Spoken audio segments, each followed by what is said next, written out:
Okay. So thanks again, everyone, for joining. We're so glad to have you with us. For those of you who are new to an EWPN event, just to let you know, EWPN is the first and only pan-European community for women in cards, fintech, and payments. We also have quite a bit of extension into the Middle East and North Africa, and also little bits of membership as well in Asia. So we've really been expanding over time, even though we are technically European Women Payments Network, and so we're really excited about that. We'll be taking questions today at the end of our fireside chat, so feel free to add your questions and comments in the chat section, and we'll definitely get to them. And joining us today is Meirav, our Israel country ambassador, and she's also the COO at Iconic and owner of MH FinTech. Hi, Meirav. Hi. How are you doing? I'm doing great. This is so exciting.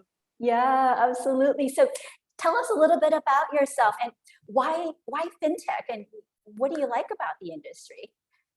All right. So a little bit about myself. I've been in the field of FinTech, or I'd say I've been in the field of technology and finance for over 20 years, out of which I've been combining the two together for the last, I'd say, somewhere around 11, 12 years before the name FinTech was even a thing. I started out as a programmer in the .com era, and then I kind of like shifted into finance, and I became an investment consultant, and I was managing investment consultants as well. I had a team. And then I combined the two in one of the biggest security trading websites in Israel, LumiTrade. I was their business development manager and product manager for 7 years. And 4 years ago, I started my own business, and I've been giving services to regulators in Israel and abroad, to big banks and financial institutes in Israel and abroad, and to startups and tech companies. In different hats. As COO, I was COO of Bancor, and now I'm COO of Iconic, which is a technology company in Monaco. With the regulators and the banks, what I mostly do is I come in for projects that they want to implement FinTech technologies or build strategy around it. And I educate the teams and help them kind of like move ahead and understand what's happening and be updated, because things are happening, changing, things are shifting so fast. That in order to be able to, I'd say, keep track and understand what's happening and build accordingly, you need to understand what's happening at every given time, and you need an analyst that can get us. So I give analyst services, including deep dive papers into things that are interesting for the companies that ask me to do these deep dives, and also general macro level, like where's money going, what's the future of FinTech, what's the future of finance. I was asked to do a deep dive into the future of mortgages for one of the banks in Israel, and how how finance is going to be looking like with 5G technology. This is something Taiwan asked me to do because they wanted to see with a future outlook of what are the new technologies. So these are kind of like services that I also give in my MH FinTech's hat.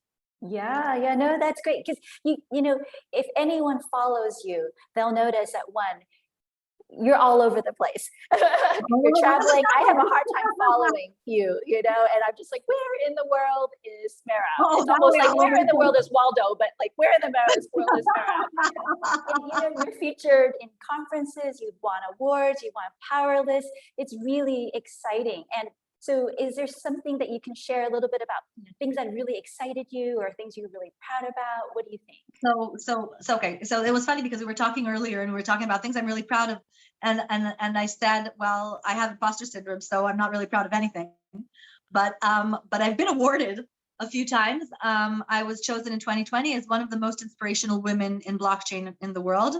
And twice before that, I was chosen in London on the FinTech Power List of Innovate Finance, I think. Yeah. And yes, I get invited to speak at conferences, and I think I'm mostly passionate about future outlooks. Like I would call it. I don't even know how to call it, because that's what analysts do, right? They look into the future and they kind of like tell you what the scenarios are. So and I love doing that because it's kind of like playing checkmate and looking at the players that are like, okay, you have the tech giants, you have the regulators, you have the banks, you have the new startups that are happening, and then there are the new technologies. Okay, there's kind of like a struggle power between them, right? Because it's all about every one of them they have their interests and they want to push things forward, but sometimes they have conflicting interests, right? Because let's say the tech giants want to go into finance, but the banks would love to leave things as they are right now, right? And then the regulator stands there and says, oh my God, what do we do with blockchain, right? And wait, is this a security or not a security? It's really interesting to watch. It's like watching a series that kind of like develops over time, and the script writer is really original because every time it's like, okay, where did this come from? This is really interesting, and where is this leading to? What's going to be the next steps? Who's going to, what are the banks going to be doing? What should the regulator be doing? Where's the future going to be like? And it's so interesting because I think we live in a really, really interesting time where changes are happening. I'd say in a kind of like a historical level in the fields of finance. Okay, because if we kind of like move back in time and start thinking about people used to barter, and then they kind of like used natural resources like gold or seashells or sand, and then countries started creating money, right? Printing money. And then you have more developments of, okay, then banks were invented. And then you have like stocks were invented, and then stock exchanges, and then what? Okay. And you have all these developments. And right now we're at a point of time, I think during the last couple of years, that we're taking all of the paradigms that have been throughout history, building up, accumulating for 10,000 years, and everything's changing. Yeah. Like, what is money? Okay. Is money something that the government is creating? And what do we do now where everybody, literally everybody that's listening to us or around the world can create their own money? What does that mean? Yeah. And what does that mean that any company can create a money? What does that mean that Facebook wants to create money? What does that mean? And the questions are so interesting on the micro level of what can I as an individual do and find my place in these shifting environments, and also on a macroeconomical level and everywhere in between. Because on the macroeconomical level, what does that mean that anybody can print money? What does that mean on macroeconomics? You know that the amount of money is a tool in the hands of regulators, right? Yeah. With inflation and all the rest of it. There are no models like fiscal models that know how to deal with a situation where the amount of money is based on anybody that wants to bring to print money, right? Yeah, what does that mean? Exactly. What does that mean on a macroeconomic level? Could there be a financial crisis because nobody has created models that know how to deal with this kind of situation? And everywhere in the middle, like if I'm a business, how do I move ahead with FinTech, right? What should I do with my strategy? How can I make more money? Like, how do I use cryptocurrencies as loyalty points? That's something that I've been doing on the last project in Monaco.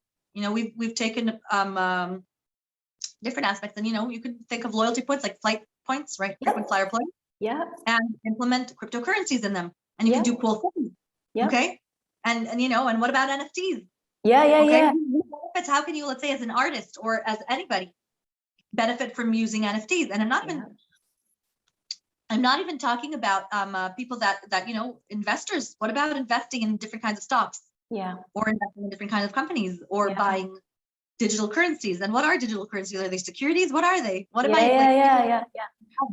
Right? Well, there's so many questions, and it's really exciting. So I love this. I love everything about it. Absolutely. And I think in general, FinTech or anything that has to do with financial services and technology sort of coming together has been really interesting. We were talking a little bit earlier as well that, as you know, one of our missions at EWPN is to really champion for more diversity, equity, and inclusion in the FinTech industry. Can you tell us a little bit more about that? Because you're very unique perspective on, because you're in a really new area of FinTech, if I can even call it new area. But it's different. Things are changing so fast. What's been your experience as a woman? Okay, so first of all, I'm kind of used to being an only woman around, right? I studied, I was working as a programmer, right? So everybody's still like that. Why are there more programmers men than women? I don't know, but it was like that to begin with. From high school, I was studying. I was programming since the age of 8. So, and I was like, geeks, and most of them are men. Why is that? Yeah. So I don't know. And then I went into finance, but finance, I went into the to trading and securities, right? And then why are there less women investors than men? It's our money, it's our pensions, it's us growing independent financially. Why are men the only ones that are thinking about this, right? Yeah. So, but again, I was surrounded by men. I'm the only, I remember myself in Lumitrid, when I was calling customers, when we were building new modules, I would call them up, and then women would answer, and I was like, oh, great, a woman. And she's like, oh, you need to talk to my husband. I'm like, why? Why when it has to do with investments, it's mostly men. It's Yeah. annoying, right? Yeah. So yeah. I think that right now, another historical point that we have that we're in right now is that everything is new. Anybody that is in FinTech, that is buying cryptocurrencies, is new at this because these technologies are new in themselves. Yep. So there is no reason for women not to come and, even take the center stage, and maybe we can build the next step in the evolution of finance Yep. on women's thoughts Yep. and women's ways of thinking. And we see things, in new ways that have not necessarily been thought about before that. And I'm inviting as many women as possible, come join this movement forward. Everything is new. Yeah. Everybody's new in blockchain. Everybody's doing NFTs. Yeah. Exactly. It doesn't have to be men again. Why should it be men? Women can learn exactly the same. Yeah. And I completely push that. I mean, I push that not only ideologically, but I love transferring my knowledge. I love teaching. I love educating. Okay. Yep. And it's really funny because it's really funny because most of the people that come to me and tell me, I want to learn more, please teach me, are men. And I'm saying, if men can take their time and their money and pay for knowledge, and the knowledge is there, women can do the same thing. Absolutely. And if you're auto, how's that called? That people can teach themselves, autodeductive, right? I think it's something like that, right? I don't remember the word in English. I don't remember. By all means, everything's out there. Anybody can, if you want to learn from me, I have my Facebook page, I have my website, and I put articles there, and I put posts and interesting points of views. And when I do deep dives, by the way, when I do deep dives, I put everything on LinkedIn. Let's say I was invited to 2 lectures last week and the week before. One of them was in the finance ministry in Israel, and the second one was for one of the big payment companies in Israel. Yeah. And then every time they order a different, every time they asked me to speak about a different subject. So let's say the last one was a payment company. They wanted to know the outlook of where payments are going. Okay. Yeah. So I sit down and I do research, but I don't keep my research to myself. I put it on LinkedIn. Okay. Everything every article that I read, everything that I write, I put everything on LinkedIn. So anybody that wants to educate themselves from sitting from their sofa at home for free, you can just go into my LinkedIn and learn. If you want to, see my lectures, I give a lot of lectures, and a lot of them are recorded. You can see it in my website, and I make FinTechs. Okay. If you want a private, you want a private lesson, a lot of people, men mostly, want private lessons, no problem. So there's no barrier for women to learn right now. And I think I even told you this, that there was a woman that contacted me and said, I want to learn. Can you please teach me? I'm like, sure. And she's like, well, I hope I can wrap my mind around. And I'm like, what? Why not? Yeah. Why not? Why the hell not? Of course you can. You're smart. You're a woman. There's no difference. And now is the time for people that can learn and adapt to change. Yeah. So do continue. Do come in, and I think that women's perspectives are not only nice to have, I think it's necessary. And I think that if all of us look at the financial system that has been around for the last 100 years, 200 years, 5,000 years, isn't it time for a new kind of financial system that takes women into account and sees things from women's points of views? So let's, and now's the time to do the change. We're in the middle of the change. Come women, let's do it together. Yeah. Well, it's the funny thing is, I think people are only now starting to realize, actually, not only do we need it, we actually want it, right? It's just that there's been a part of the population that has been a little bit quieter about it, or haven't felt heard, and in some cases have not been heard at all. But that is not the case today, and I'm with you. This is the time to move forward and sort of take advantage of the fact that people are listening and want to listen. Let's do it together, right? The knowledge is out there, and you know what? It's not even. It's like you educate yourself and then you invent. Everybody in blockchain is inventing. Yeah. Women, by all means, come in, learn, create stuff. Let's invent things that are good for women. Let's invent tools, financial and FinTech tools that make the world, more diverse, better. Things that nobody thought about before. Every new invention is that's what's happening in blockchain right now, right? It's new inventions. Exactly. So let's talk a little bit about exciting things like crypto and NFTs, because there's been so much talk about that. And so I want to ask you a little bit about what's happening out there. So for example, what do you think about celebrities posting about cryptocurrency? And it makes Bitcoin and Dogecoin, it's like created major volatility in the values, and then people chat about it, but maybe they don't understand everything about it. It's made mainstream TV. It went on to Saturday Night Live on one of the TV shows in the US, right? Like, what do you think about that? It's like fascinating to see it.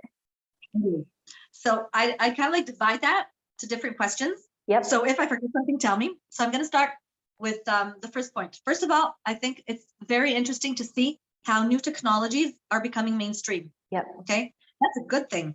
Yeah. Because when Bitcoin came out in 2009, it was like for select few that were geeks of the subject, right? Yeah. And even the last couple of years, it's still been that, right? And right now, what we're seeing ever since I think last October, we're seeing suddenly a new spring for Bitcoin and cryptocurrencies and NFTs, and part of it is seeing celebrities starting to talk about it and tweet about it and play with it and create things. Okay, so first of all, that's a good thing. Okay, now we need kind of like if we go a layer down, then we can check what that means. Okay, because and let's start with what NFTs are. Okay, and then let's talk about what that means. Okay, so for those who don't know, NFTs are non-fungible tokens.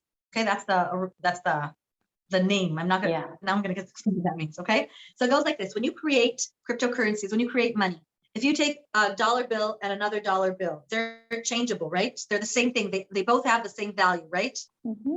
Okay, so those are that's regular money or regular cryptocurrencies. One Bitcoin is the same as one other Bitcoin, right? It doesn't really matter if you're holding Bitcoin X or Bitcoin Y, right? It's still Bitcoin. Okay.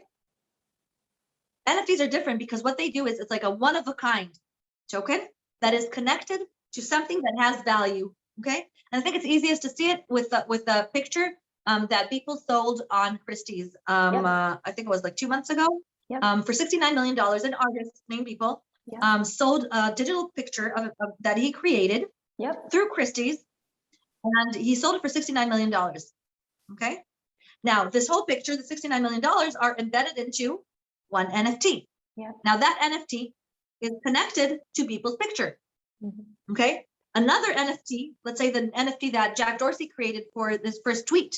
Okay. Is another NFT. Now, can these two NFTs, these two tokens, can they be exchanged? No, because they're not the same. This one represents a digital picture, and this one represents a tweet, right? And if somebody would create, I'd say I know that there was a virtual house that was sold a few months ago. Okay, it's an NFT in itself. So that means that it's a token that's connected to something that has value in itself, and no two NFTs are the same as the others. Okay. So I hope that kind of clears that up, what that is. Let's see what that means. Okay. And what it means is that you now have the ability to create ownership on anything. Okay. Because let's say People's picture. The moment that there's an NFT for that, that means that right now this picture belongs to the holder of the NFT. Right. Tomorrow, the owner of the NFT sells it to somebody else. That picture is going to belong to somebody else. It's like an art collection, right? But the nice thing is that the ownership kind of can come with a contract that says, what does this ownership enable, right? Does it mean that the person that bought this, let's say People's picture, let's say, what if he posted 100 times? Does he get royalties?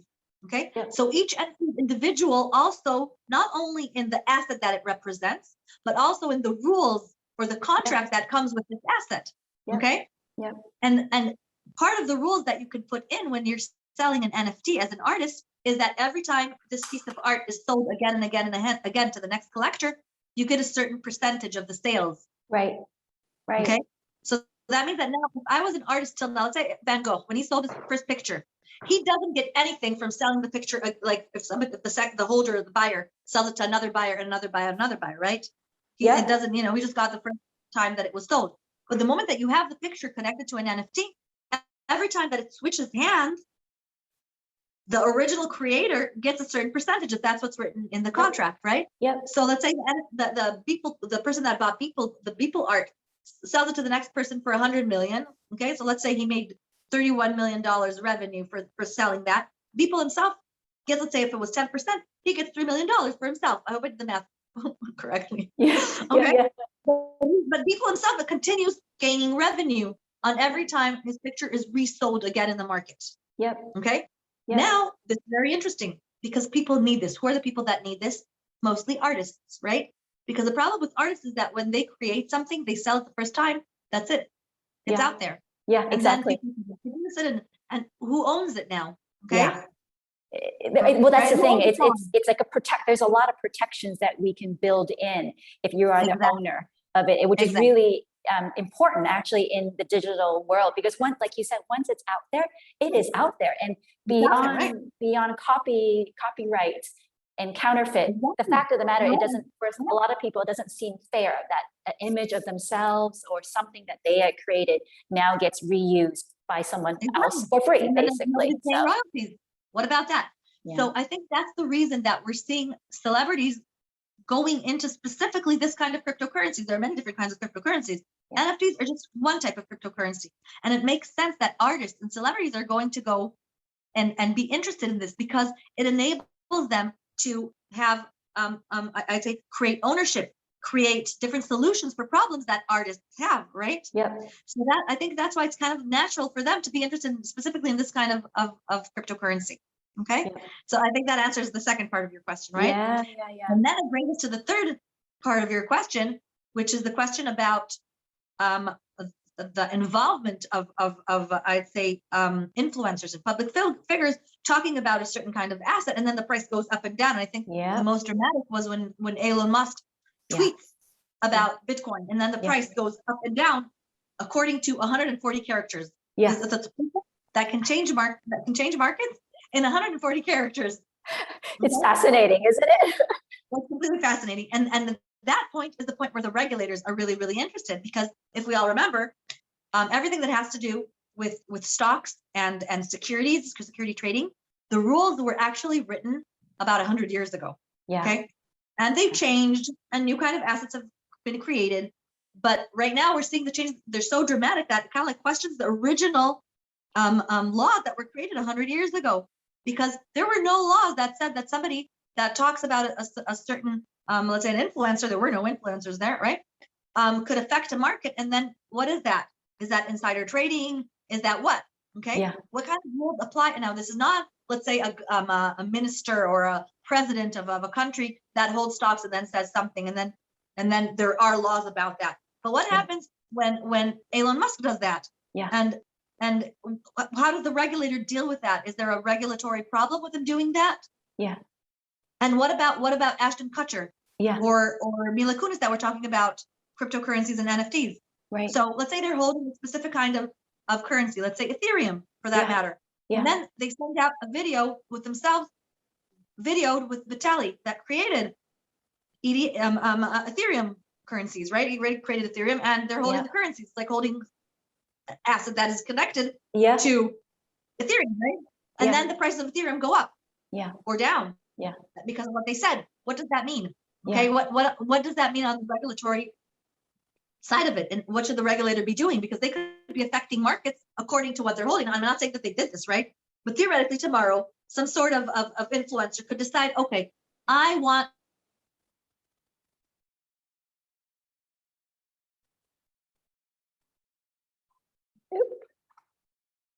I think we lost her.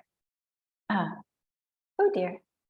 Oh, there you are. I think we lost you, Meirav, for a second there. Can you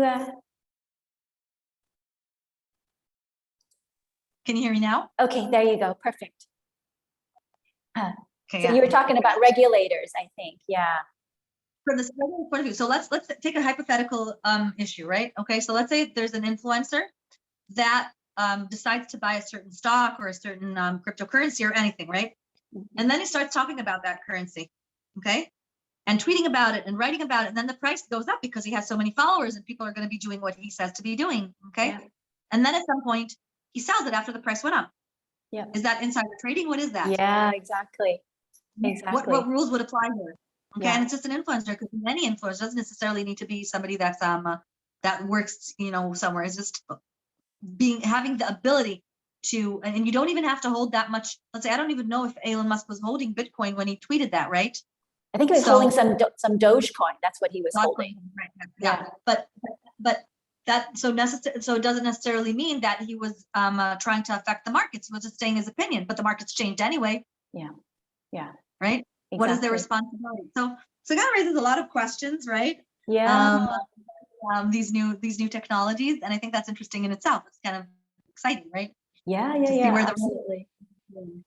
Absolutely, Yeah. absolutely. And so just to sort of finish out a little bit of our chat today, you're the country ambassador for Israel now. You've been in role for several years, and you've definitely been raising the From the profile. beginning. Huh? It's been I think raised. from the beginning. Yeah. You contacted me. I think I was the first ambassadors. Yeah, exactly. And so and EWPN has been around since 2015, end of the 2015. So it's been a little bit of time. And so I was just wondering, you've done so much, and not only for the industry and also representing women, but also for for what is happening in Israel as well, right? And you've been spreading a lot of that knowledge throughout Europe and even into Asia as well. Can you tell us a little bit more about, are there things that really excite you that are on the headlines, or things that you'd like to achieve? How can people get more involved in all the things that are happening? All right. So yes, first of all, I'm very excited about the central bank digital currencies and what can be done with them. And I think this is relevant to all of us, because the new types of money that is being created and what comes with the money is relevant to all of us. Okay. And I'm specifically talking about data that comes with the money. When you're talking about digital money, you have a footprint, right? Everybody, whoever is in charge of that money knows what you've been doing and what you've been spending money on. So that means that, let's say if Facebook creates a currency, which they are, right? If they're creating a digital currency of themselves and people start using this, what does that mean about privacy? Okay. What does that mean about the all of this data? And I'd say who should be owning this data, because this is my private data.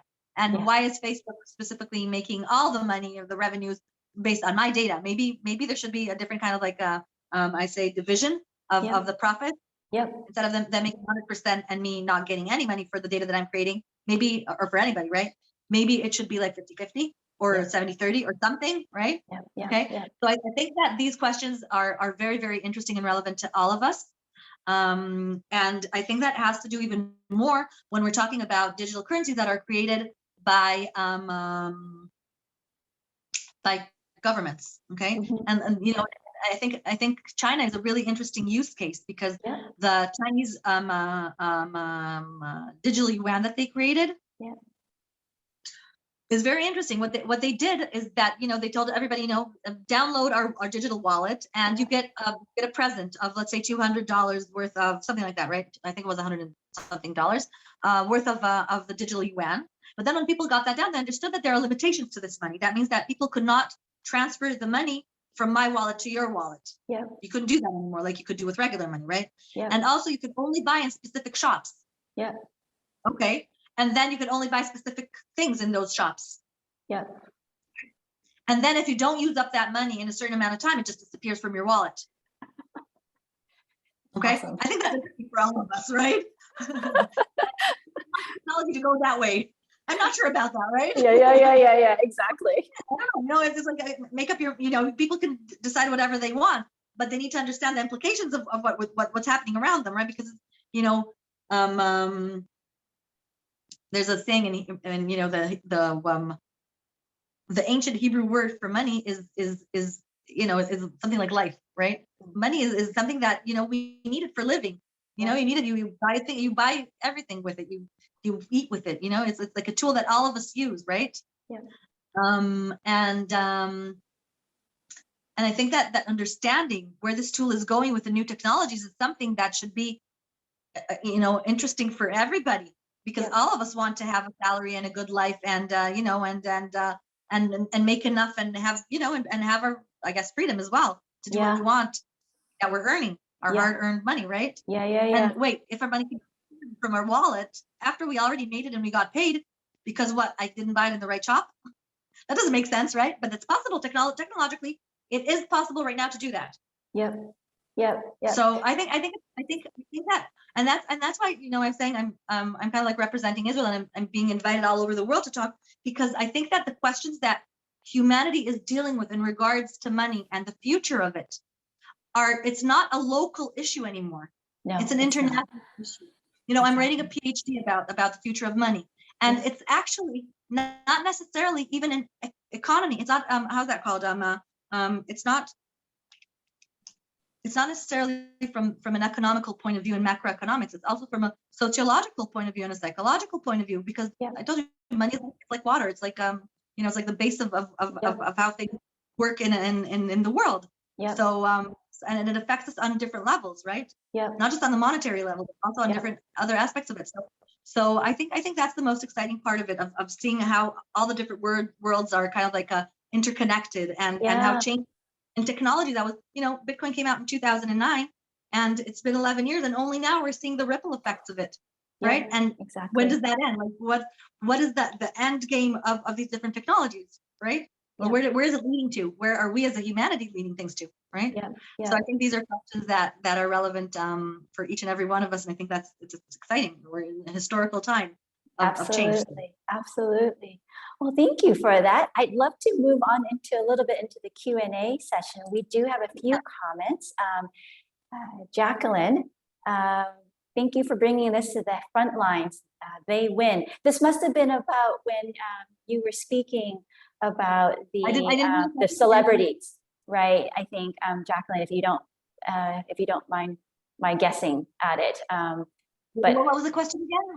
I think it was a comment from Jacqueline saying, thank you for bringing this to the front lines, and then a separate comment called "they win." I think this what came about when you were talking about when celebrities tweet, or when they can really affect the price of what's going on. So it's something that, you know, regulators and in general, you know, people have to think a little bit about, right? So it was not, it's, I think regulation and also the monitoring of these things is just sort of slowly following what's happening, because inventions and innovation is certainly much more ahead of the game. So. That's one of the things. I think that's one of the frustrating things that regulators need to deal with. You know, I advise regulators in Israel and abroad. And I think that and sometimes people get angry at them, and I'm like, no, because they're working very hard. The thing is that there are so many different innovations that are happening simultaneously, and they have such a broad effect, and you can't keep up. It's humanly impossible to keep up with everything that's happening. And I think that, you know, there's a really interesting quote by Gordon Moore, one of the founders of Intel, that says change has never happened this fast before, and it's never going to be this slow again. So I think that the pace of the innovation that is happening is so fast that regulators don't necessarily have the capacity and the ability to keep track about what's happening, and they're kind of like behind, and it's frustrating for them. Well, they're like, to your point earlier, they're trying to factor in and bring balance, right? So they need to think about all sides, and it's actually not so easy to create a way of doing things, to monitor, to regulate, however you want to put it, that sort of covers everything and makes it fair for everyone, right? Because that's what part of the regulators are doing, right? So and that's hard. That's not so easy. Not easy to do. And there's another balance into account, and it's not easy because there's so many different scenarios that could happen.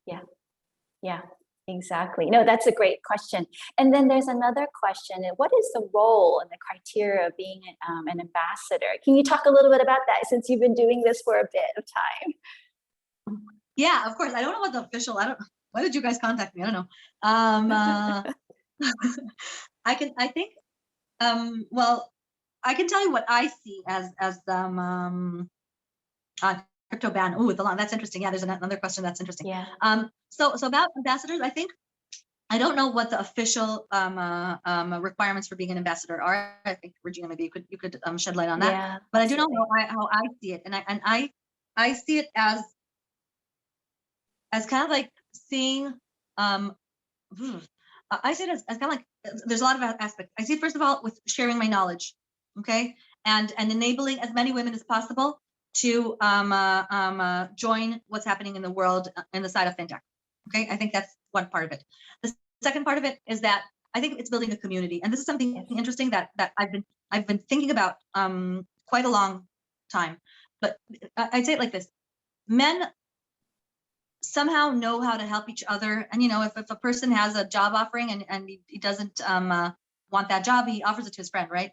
And they kind of like help each other. I think Sheryl Sandberg wrote about this, right? And and women don't necessarily have that kind of like I'd say the know-how of how to do it, or they're not used to doing it that way. Yeah. And there is power in groups. Yes. Okay.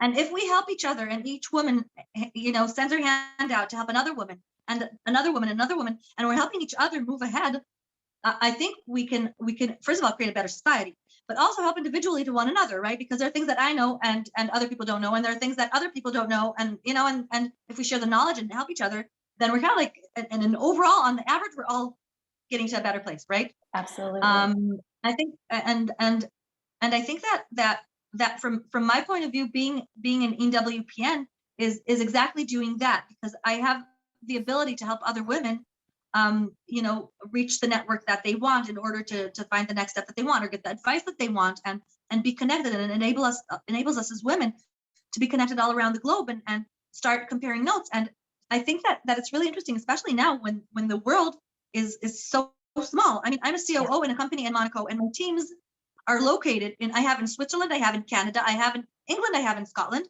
I have, and I have teams all over the world, and everybody's in different places. There are actually no offices, right? Yeah.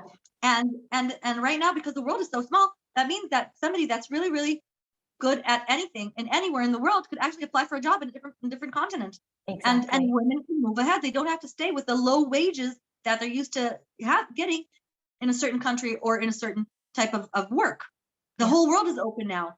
Yeah. And I think that being an EWPN and sharing the knowledge and helping other women move ahead from different areas in the world, no matter what their background or their religion or their country is, it's kind of like, I'd say it's kind of like it's something that I think is important and exciting. Yeah, exactly. No, I think it's wonderful. And for anyone who is interested in learning more about EWPN and all the different types of roles and getting more involved, feel free to reach out to me on LinkedIn or through one of our EWPN general emails. You can certainly reach out to Meirav as well. So I'm going to move on to the next question from Mikey, if I'm pronouncing your name correctly. She has two questions. I'm going to read them together, okay? Thanks for sharing all your thoughts, Meirav. Can you talk a bit about China's regulation on crypto ban? What long-term impact will it have on crypto future? And also, what would be the attributes of a perfect cryptocurrency? Stability, anonymity, ease of payment, etc. All right. Okay. We'll get to the second question after I answer the first one, okay? Because these are really, really good questions. So remember at the beginning of this call, I was talking about saying it's like watching a movie or a series, where you have the different players, right? It's like the game of coins, right? Yeah. And you have Bitcoin, which is like kind of like still perceived as a bad boy, right?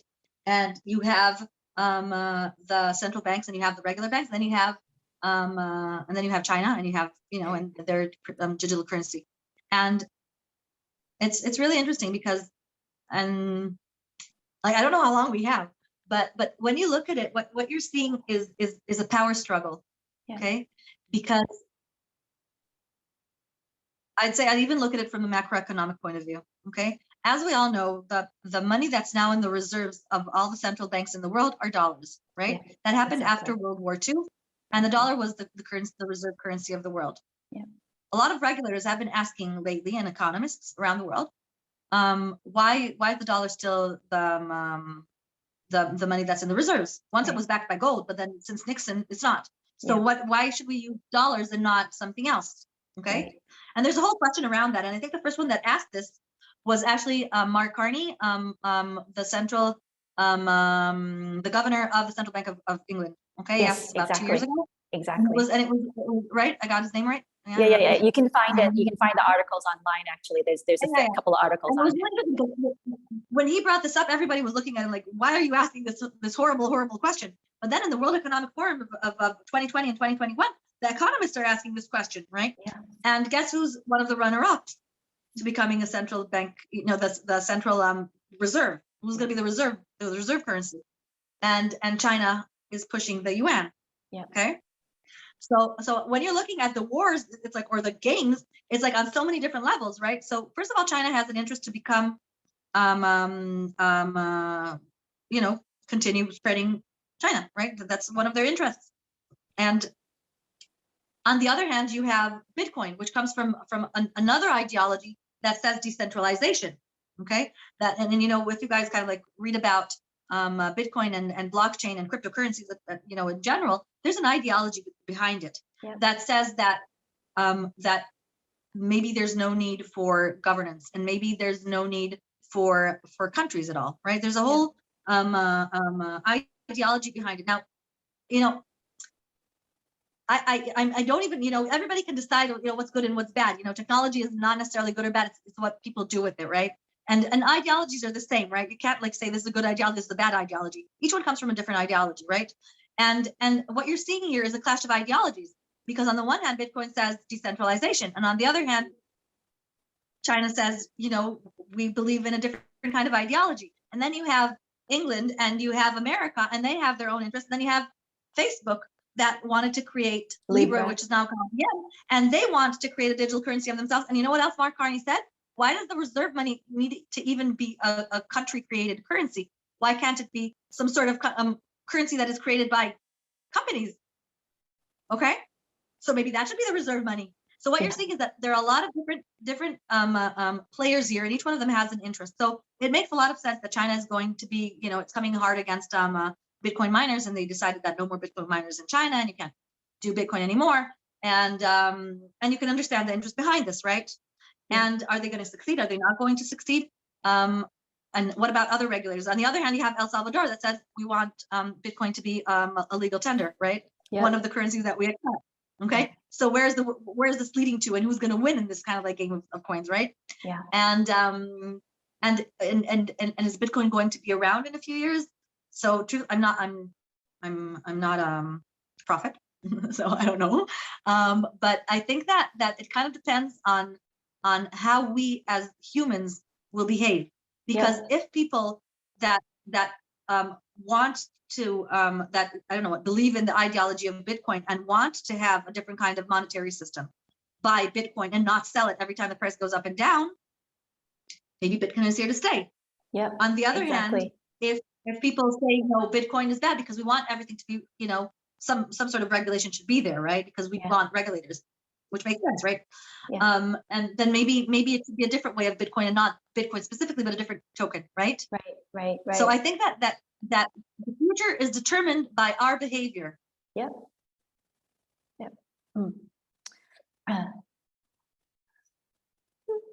I think we lost you, Meirav, again. I'll give her a second to log back on. I need to unmute myself. That's where it is. Oh, sorry about that. Technology, not, you know. Yeah. Can we move on to the second question? I think, and then I think we're going to probably wrap up a little bit pretty soon after that. Yeah. So the second question is, what would be the attributes of a perfect cryptocurrency? Stability, anonymity, ease of payment, etc. Wait, I couldn't, it was, the connection wasn't good. Could you repeat the question? Yeah. What would be the perfect attributes of a cryptocurrency? For example, stability, anonymity, ease of payment. All right, okay, that's a really, I love this question. It goes like this. When what we call cryptocurrency is not one product, it's a family of products. Some of them we know, like Bitcoin, Ethereum, NFTs, okay? Some of them have not yet been created, okay? And each one of them has its own characteristics, because do remember that you can today not only create new kinds of money, you can create money with a contract, with a smart contract on Ethereum. That means that each kind of money can come with a set of rules, okay? And behaviors. So what does that mean? That means that cryptocurrencies can be utilized and used in various ways according to the characteristics that are created with them. So theoretically, we can decide, let's say if we want for payments, of course we need something that's stable, right? It doesn't make sense to buy with one Bitcoin one day a pizza and then the next day a helicopter, right? Fluctuation is not good for a payment, right? On the other hand, a different kind of cryptocurrency, NFT, could be used for, we said, you know, when we talked about this, for art, okay, or for ownership, okay? And then yet another type of cryptocurrencies could be created as investment tools, security tokens, okay? And people have been playing around with them for a couple of years already, they still have not become mainstream. But let's look at the different kinds of security tokens that could be created right now. Okay, let's look at a specific and there's a family of different kinds of tokens of security tokens that can be created. For example, what if we create a token, a security token that gives you a certain amount of ownership on a country, but instead of getting dividends, you get a price reduction when you're buying products of that company. Okay, so it's a new kind of stock, a new kind of asset class of stocks, right? Yep. Of Amazon. Yep. And let's say a person that holds, I don't know what, 10 of these stocks gets 10% off on everything that they buy on Amazon. Yep. And if you're holding 20 of these stocks, you get 20% off, right? Yep, yep, yep. This is a new kind of asset, right? It's not, and it's not yet been created. Yep. Okay. Yep. So I love that question because it kind of like opens the ability to understand that there are so many different kinds of securities of tokens that could be cryptocurrencies that could be created, that it depends on what you want to use it for, and according to that you can create its characteristics. Yep. And you can embed them into your smart contract. Yeah. Right. Yeah. It's fascinating because to some degree, we're really talking about not just only opportunity and potential, we're talking about innovation and really brand new ways of thinking that we have never really had a chance to think about until now, right? Because when people thought about money, it's been more for exchange of goods, right? Backed by something that creates security so that you know when you give €1 or £1, it means something, and it actually still means £1, €1, right? But now we're saying, hey, actually, this can completely change it. It's a little bit mind-blowing to some degree, isn't it? So it's like taking apart the paradigms of finance one by one. Yep. Okay. Yep. And questioning them, and then rebuilding it again. But you don't know how it's going to be rebuilt because there are a lot of players with different interests, right? Yep. And this puzzle is built in so many different combinations. That it makes it fast. It just makes it fascinating. Yeah. Well, thank you so much, Meirav, for joining us today. Very exciting to have you on board, and also incredibly exciting to have you talk about this new area, right? Because I don't think that a lot of people are. There are a lot of discussions about this, and oftentimes they're in the news. But it really helps to hear you talk about it as well because you work in it every single day. So appreciate it. So thank you for joining us, and for all of you who joined us today, thank you again. We hope you had a great time. And definitely, if you need to learn a little bit more about EWPN, or you learn a little bit more about the world of digital currencies and everything else that goes with it, contact Meirav. And you can also contact me if you have questions. You can contact me on LinkedIn, on Facebook, Instagram. It's fine. Like if you have questions, feel free to contact me. Yeah, absolutely. And I think that'll be great. But join us next time for another event. We will not have any events in August, just because usually August is a heavy holiday period. But we have a couple of events planned for September. We'll certainly announce them on different parts of social media. LinkedIn is one of our more well-used forums as well. But you can also look online at ewpn.eu. Okay. Well, thank you so much, and I hope to see you again. Bye, everyone. Yeah, my pleasure, and I'd be happy to see you again. Take care. Take care. Bye, everybody. Thank you for listening.